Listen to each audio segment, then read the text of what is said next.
तो चलिए अब शुरुआत करते हैं शेयर ढूंढने की इस मिड कैप के जंगल में। और हेमांग, आपसे ये समझना चाहेंगे, अगर हम एग्जिस्टिंग थीम की बात करें तो अब जो थीम है शायद जो आगे भी प्ले करेगी वो है मॉनसून। अब से 2 महीने पहले एक्सपेक्टेशंस थी कि नॉर्मल मॉनसून रहेगा, लेकिन अब लेटेस्ट डेवलपमेंट ये है कि मॉनसून एक्सपेक्टेशन से बेहतर रह सकता है। तो क्या इस थीम को ध्यान में रखते हुए मिड कैप में प्ले करना चाहेंगे, और अगर हाँ तो आपकी पहली चॉइस कौन सी है? बिल्कुल। आई थिंक ग्लोबली दीपाली जी, अगर आप देखें तो पूरा एग्री इकोसिस्टम का थीम एक उभर के आ रहा है, और प्राइसेस जो है एग्री कमोडिटीज के वो भी पिछले 7 8 10 साल के हाई लेवल पे है। दूसरा है कि गवर्नमेंट भी रिफॉर्म्स के तौर पे, जैसा रिसेंटली एमएसपी थोड़ी बढ़ा दी गई है, डीएपी के जो फर्टिलाइजर रिफॉर्म्स में भी काफी बोल्ड स्टेप्स लिए गए हैं, तो गवर्नमेंट का भी फोकस वहीं पे है। तो ये एक थीम बहुत इंटरेस्टिंग हो सकती है for investors from a longer term point of view. तो उसमें हमारा पहला जो पिक है वो कोरोमंडल इंटरनेशनल है। ये एक बहुत बेहतरीन साउथ बेस्ड कंपनी है, phosphatic fertiliser, speciality nutrients, crop protection और रिटेल, ये सेगमेंट्स के अंदर काफी अच्छा काम कर रही है। इसमें एक सिंपली मैं बताऊं कि इसका जो मेन स्टोरी वो ये है कि जो नॉर्मल यूरिया बेस्ड फर्टिलाइजर्स जो फार्मर्स यूज करते हैं, वो जैसे जैसे उनकी अवेयरनेस बढ़ेगी वो कॉम्प्लेक्स और अच्छे बेटर न्यूट्रिएंट्स वाले फर्टिलाइजर्स के ऊपर जाएंगे। तो इसका एक बहुत बड़ा फायदा कोरोमंडल इंटरनेशनल को मिल सकता है, और इसमें बहुत बड़ी री रेटिंग हो सकती है over a period of time. इसका हमारा जो प्राइस टारगेट है वो 983 का है। तो कोरोमंडल इंटरनेशनल है मिड कैप से पहली पसंद, जहां पर 983 के टारगेट के लिए खरीदारी की सलाह है, और ये पहला स्टॉक रहेगा हेमांग की ओर से। इनफैक्ट पार्थिव, आप भी इस थीम को प्ले करना चाहेंगे क्या? कोई स्टॉक चुनेंगे स्पेस से जो कि मॉनसून एग्री स्पेस से रिलेटेड हो? डेफिनेटली थैंक्स टू हेमांग जी, उन्होंने मेरा काम काफी आसान कर दिया। बिकॉज मेरा जो एक कंपनी है वो है ईआईडी पेरी, और ये सेम मुरुगुपा ग्रुप कंपनी से है। और मोस्ट इंपॉर्टेंटली हम जानते हैं कि ईआईडी पेरी के पास काफी बड़ा होल्डिंग है, almost about 60% in Coromandel international. और कोरोमंडल इंटरनेशनल भी बहुत ही फैंटास्टिक कंपनी, आगे जाती भी बहुत बेहतरीन करेगी। तो अगर मैं पूरा स्ट्रक्चर देखूं तो ईआईडी पेरी के पास जो स्टेक है उसको अगर मैं एक बहुत बड़ा होल्डिंग कंपनी डिस्काउंट भी देता हूँ 40-50%, फिर भी अगर मैं देखने जाऊं तो जो शुगर बिजनेस है, जो रिफाइनिंग बिजनेस है, न्यूट्रास्यूटिकल बिजनेस है, वो almost available totally free of cost. तो ये बहुत ही इंपॉर्टेंट फैक्टर है। But only in holding company discount पैसा ज्यादा नहीं बनता है, हमें कोर बिजनेस कैसा चल रहा है, स्टैंड अलोन बिजनेस कैसा चल रहा है, वो भी ध्यान रखना पड़ता है।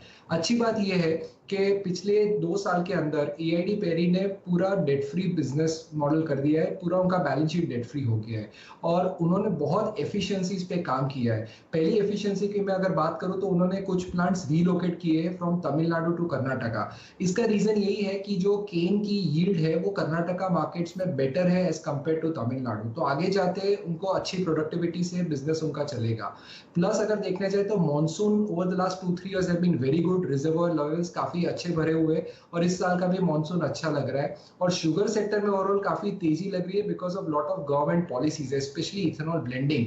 तो उसके वजह से मुझे लग रहा है कि शुगर सेक्टर में एक सस्टेनेबिलिटी से रैली होगी। और इवन ब्राजील का भी जो डेटा आ रहा है जहां पे डेफिसिट की बात चल रही है बिकॉज ऑफ ड्राउट, तो वो भी boards very well for a company like EID peri.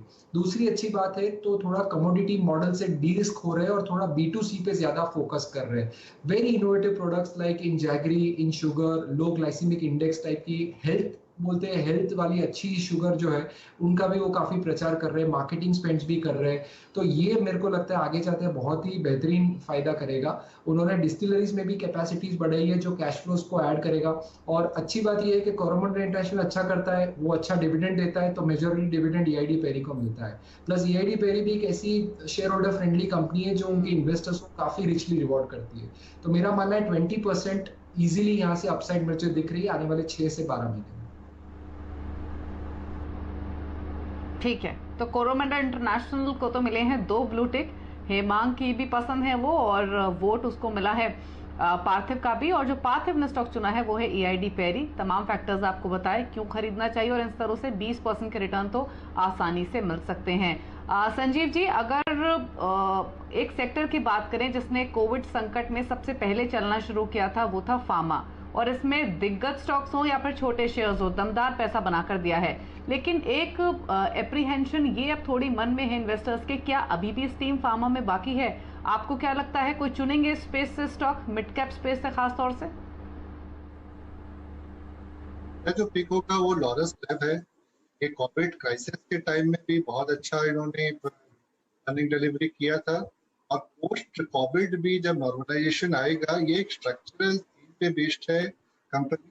अगर लॉरस की बात करूं बिजनेस की, तो इसका एपीआई है जो या हाई थेराप्यूटिक इसका ईआरबी है, डिवीजन है, वो बहुत ही स्ट्रक्चरल थीम बेस्ड एक अर्निंग विजिबिलिटी है वहाँ पे। और अगर यहाँ पे अगर कैपेसिटी की बात करें तो आगे ही कैपेक्स करके रखा हुआ था, इसीलिए ये फ्यू कंपनीज है जहाँ पे कोई कैपेसिटी कंस्ट्रेंट देखने को मिल नहीं रहा है। और अगर मैनेजमेंट अभी भी 15 से 1700 करोड़ का कैपेसिटी एक्सपांशन की बात कर रहा है कुछ सालों में, उनको जानते हैं कि डिमांड बहुत स्ट्रॉन्ग है उनके प्रोडक्ट के लिए। डिमांड विजिबिलिटी आने वाले 2-3 सालों के लिए बहुत स्ट्रॉन्ग रहने वाला है। तो लॉरस लैब अगर उनका अक्रॉस बिजनेस जो आउटलुक है बहुत स्ट्रॉन्ग है। रिसेंटली उन्होंने एक छोटी सी कंपनी को एक्वायर किया था, रिचको लाइफ साइंसेज। वहाँ पे भी मैनेजमेंट का मानना है कि FY22 में रेवेन्यू डबल हो जाएगा, हालांकि बहुत कम है लेकिन रेवेन्यू वहाँ पे भी डबल हो जाएगा। इसके लिए मैनेजमेंट अगर आप देखिए तो FY23 में का जो टोटल रेवेन्यू बेस है that will go to touch $1 billion. अभी अगर FY21 की बात करूँ तो 4,800 के आसपास है। By FY23 that will touch 7,500 crore. तो एक स्ट्रॉन्ग अर्निंग विजिबिलिटी वाली कंपनी है, strong balance sheet, high return ratio, तो ये कंसिस्टेंटली अच्छी करती जाएगी लॉरस। यहाँ पे अभी भी हमारा बाय बना हुआ है with a target price of 720।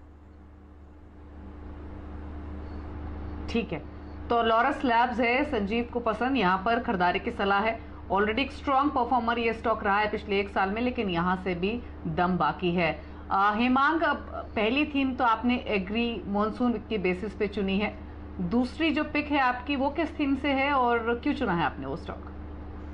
Deepali, जो दूसरा स्टॉक है वो स्पेशलिटी केमिकल और एग्री साइंस के अंदर ये कंपनी फिट होती है। इसका नाम पीआई इंडस्ट्रीज है और ये कंपनी के 3 मेजर डिविजन्स, एक R&D सर्विसेज है, एक CSM है और एक डिस्ट्रीब्यूशन सर्विसेज है। तो बहुत ही हाई क्वालिटी कंपनी है और काफ़ी अच्छा कंसिस्टेंटली परफॉर्म कर रही है। और इसमें करंटली जो CSM का उसका जो डिवीजन है उसमें भी काफ़ी अच्छा ऑर्डर बुक है $1.5 बिलियन का।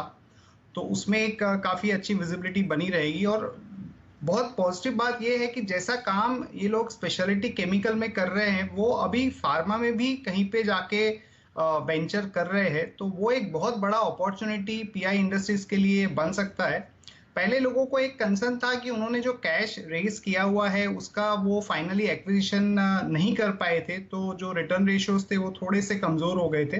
बट रीसेंट कॉन कॉल में उस पर भी काफ़ी अच्छा एक फीडबैक मैनेजमेंट की तरफ से मिल गया है।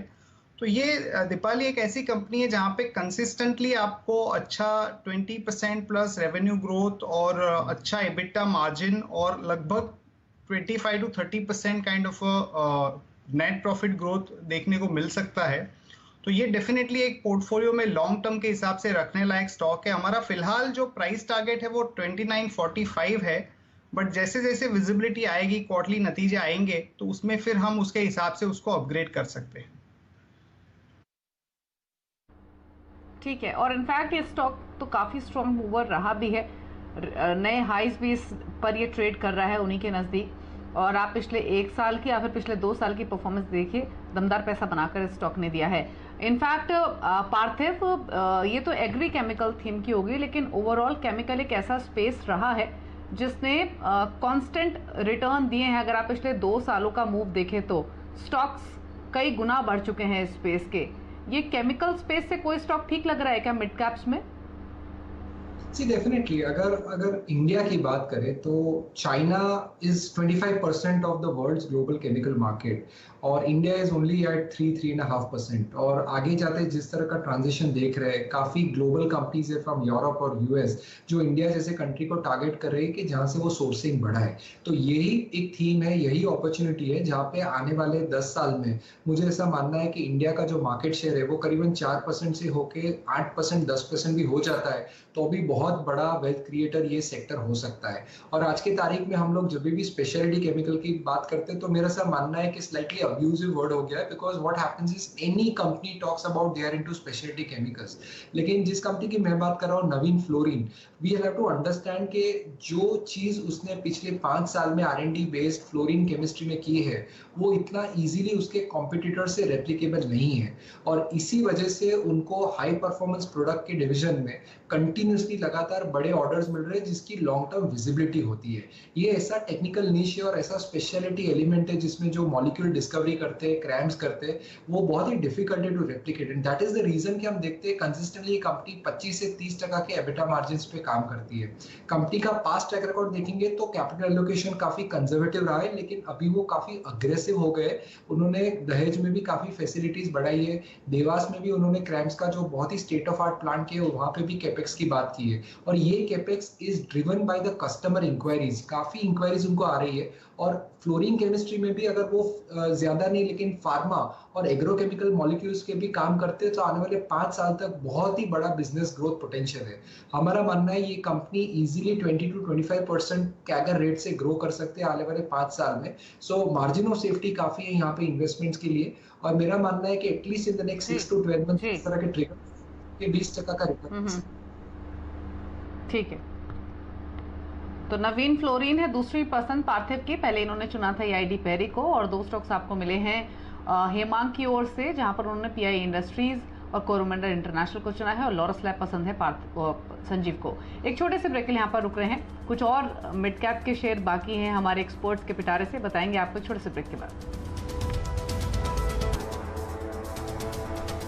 आप देख रहे हैं CNBC आवाज स्पेशल मिड कैप के शेयर और हम बात कर रहे हैं उन चुनिंदा स्टॉक्स की जो मिड कैप्स में आपको दमदार पैसा बनाकर दे सकते हैं। और आपकी मदद कर रहे हैं हमारे 3 मेहमान, हेमांग जानी, संजीव होटा और पार्थिव शाह।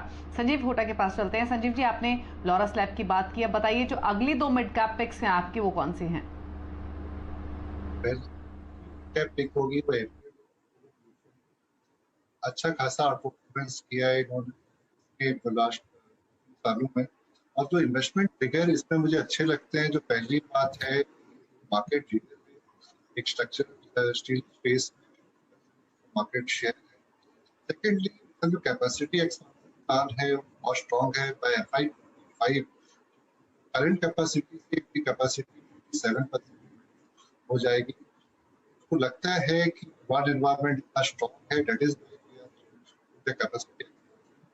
और जो अच्छी बात है कंपनी में कि वैल्यू एडेड प्रोडक्ट अच्छा खासा बढ़ गया है। Now value added product contribute 60% of revenue. पहले इसका 40% हुआ करता था, लेकिन 2-3 सालों में इसका 60% किया है। और जो कैपेक्स करने वाले हैं ये वो भी वैल्यू एडेड प्रोडक्ट में है। आने वाले सालों में ये 70% तक पहुंच सकता है।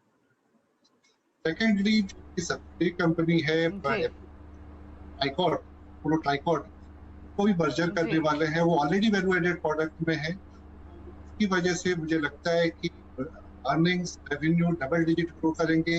रिटर्न रेशियो यहाँ से भी इंक्रीज होगा 30% प्लस। ये कंपनी जस्टिफाई करेगी अपनी जो प्रीमियम वैल्यूएशन पे ऑलरेडी है और यहाँ से भी अच्छा खासा परफॉर्मेंस कर सकती है। तो यहाँ पे टारगेट प्राइस मेरा रहेगा 1620। ठीक है, तो संजीव जी की ऑडियो पूरी तरीके से क्लियर नहीं थी। अगर आपने मिस किया है तो मैं आपको बता दूं, लॉरस लैब के अलावा जो 2 स्टॉक्स उनको पसंद है, APL अपोलो है जहां पर 1620 के टारगेट को एक्सपेक्ट कर रहे हैं और दूसरा है पॉलीकैब इंडिया जहां पर टारगेट है उनकी ओर से 2050 के। तो ये 3 पिक्स उनकी ओर से हैं, लॉरस, APL अपोलो और पॉलीकैब। हेमांग आपके पास लौटेंगे, Coromandel international, PI industries, third recommendation mid cap space से कौन सी रहेगी? दीपाली जी, थर्ड रिकमेंडेशन एस्कॉर्ट्स है, एक एसेंशियली ट्रैक्टर कंपनी है। उसके अलावा उसके पास रेलवे और कंस्ट्रक्शन इक्विपमेंट का भी बिजनेस है। तो जिस तरह से अभी ओपन अप हो गया है, 2/3 जो डीलर्स थे वो ओपन अप हो चुके हैं। मैनेजमेंट ने काफी अच्छा हाई सिंगल डिजिट का ग्रोथ गाइडेंस दिया है, मार्जिन की गाइडेंस भी लगभग 17 to 18% की है, और जो नॉन एग्री सेगमेंट है वहां से भी काफी अच्छा एक रेवेन्यू विजिबिलिटी हो सकता है अगले साल। तो ये एक अच्छा ट्रैक्टर कंपनी है बाकी बिजनेस के साथ, और काफी डिस्काउंट पे कोट कर रहा है। तो ये मॉनसून रिलेटेड जो थीम है उसमें काफी फिट भी बैठता है, और ये मैं समझता हूँ कि एक बहुत अच्छा मिड कैप स्टॉक हो सकता है इन्वेस्टर्स के लिए। इसका हमारा जो टारगेट प्राइस है वो 1300 का है। तो 1300 के टारगेट्स के लिए चुना गया है एस्कॉर्ट्स को। और इनफैक्ट इंटरेस्टिंग ये है जो तीनों थीम आपको मिली हैं हेमांग की ओर से, वो एग्री, मॉनसून, स्पेशलिटी केमिकल इसी सेगमेंट को बिलोंग करती हैं। पार्थिव, आप क्या चुनेंगे तीसरा स्टॉक मिड कैप स्पेस से?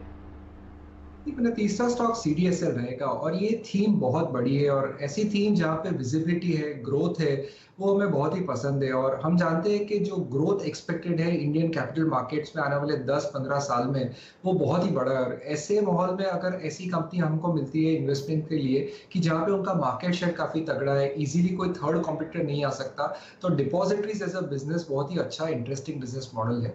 दो ही कंपनी ड्यूपलिस्टिक नेचर है इस मार्केट का, और CDSL is the only listed company in this space. Incremental market share देखें तो बेहतरीन काम उन्होंने किया है। 10,000 करोड़ के मार्केट कैप पे free cash flow generating company है।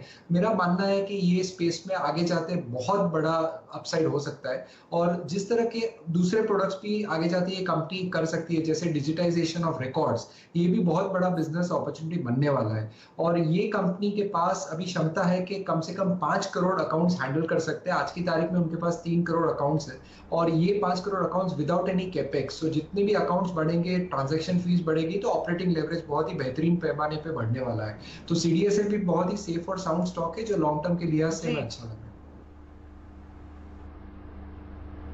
तो CDSL है तीसरी रिकमेंडेशन पार्थिव की ओर से। तो आपको इस शो के जरिए एक नहीं, दो नहीं, पूरे 9 मिड कैप के शेयर मिले हैं। तीनों एक्सपर्ट्स ने 3 बेहतरीन पिक्स आपको बताई हैं, और अगर आपने कोई स्टॉक मिस किया है तो ये शो आप ट्विटर, फेसबुक या फिर यूट्यूब पर जाकर दोबारा देख सकते हैं, और देख सकते हैं कौन से वो स्टॉक्स है जो हमारे एक्सपर्ट्स को पसंद है मिड कैप स्पेस से।